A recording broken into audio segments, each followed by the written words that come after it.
J'espère que vous allez bien. Donc on va voir dans cette séance vidéo les angles orientés. Donc on commence par ses propriétés. Donc la première propriété, c'est la relation de Schall dans les angles orientés. Donc UV, l'angle UV est égal à l'angle UW plus WV. Donc c'est la relation de Schall. La deuxième angle, c'est UV est égal à moins U point moins V. La troisième, c'est UV. L'angle UV est égal à moins V. Il faut renverser, donc c'est V, l'angle VU. Et la dernière, c'est U moins V est égal à moins U.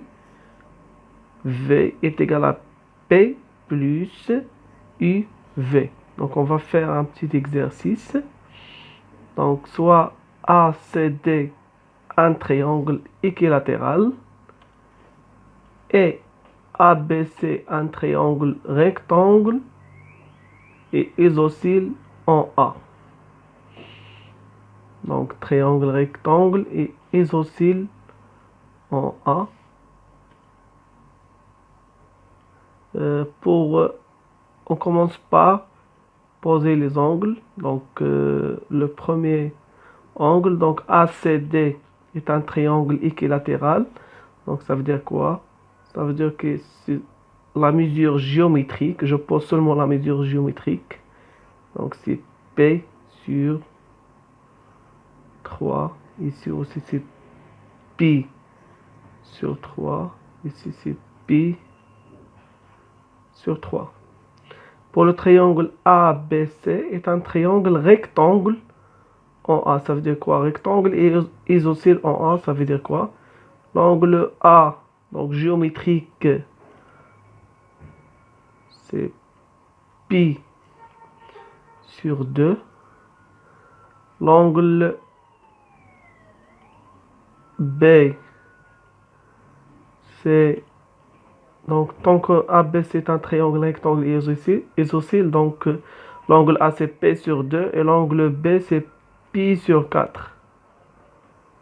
Et l'angle C c'est aussi pi sur 4. C'est l'angle géométrique. Hein. Donc le sens de rotation positif toujours ici. Donc la première question, déterminer en justifiant la mesure principale des angles orientés. Donc le premier angle c'est, donc la première c'est, donc correction, AD, l'angle AD, AB. Donc l'angle AD, AB est égal à combien? AD, où est AD, AB. Donc AD, AB. AD ici. AB. Donc la première remarque, elles ont le même origine A. Donc AD, AB est égal à combien? Elle est dans le sens positif ou négatif, elle est dans le sens négatif. Donc elle est négative. AD après AB. De AD à AB. Donc elle est dans le sens négatif. Donc AD AB est égal à quoi? Est égal à l'angle ADAC. C'est moins pi sur 3. Et ACAB, c'est moins pi sur 2. Est égal à combien? Donc 6, c'est moins 5 pi sur 6. Pour le deuxième angle, c'est, donc la deuxième, c'est DC AC. Donc ici, il y a un petit problème. C'est que ici, ils ont commencé par D. et ici par A. Donc, qu'est-ce qu'on fait? On utilise les propriétés. Donc, normalement, DC, DA, donc on veut quoi? C'est égal à quoi? C'est moins CD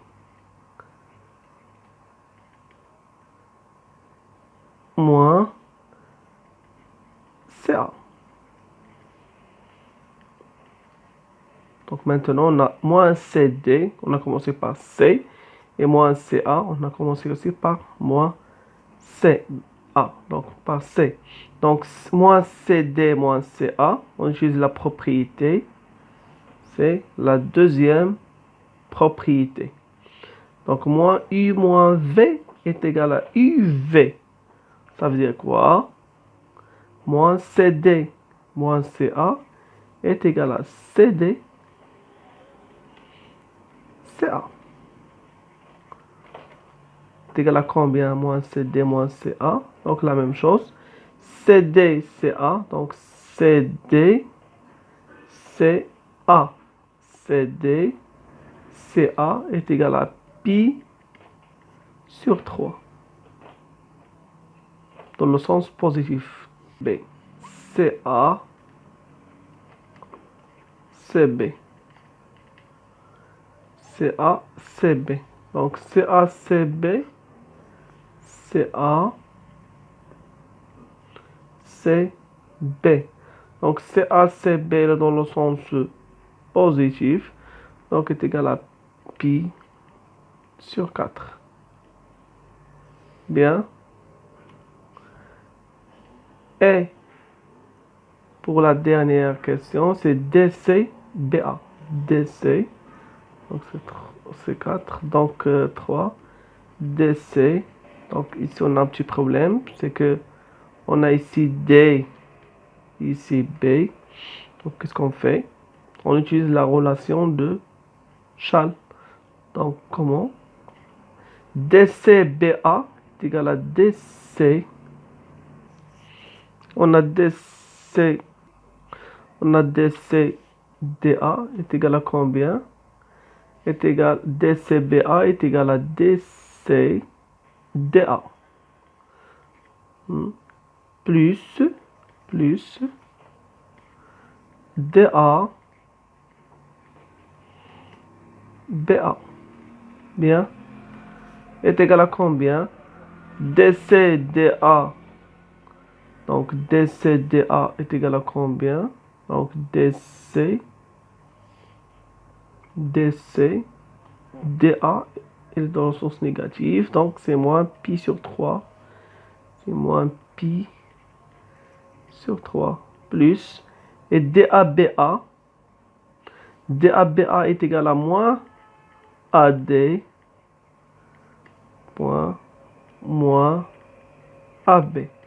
Donc on utilise la deuxième propriété. C'est moins U moins V. C'est UV. Donc est égal à combien? Est égal à moins pi sur 3 plus AD AB. Donc AD AB est égal à combien? AD AB, on a déjà calculé, est égal à moins 5 pi sur 6. C'est moins 5 pi sur 6.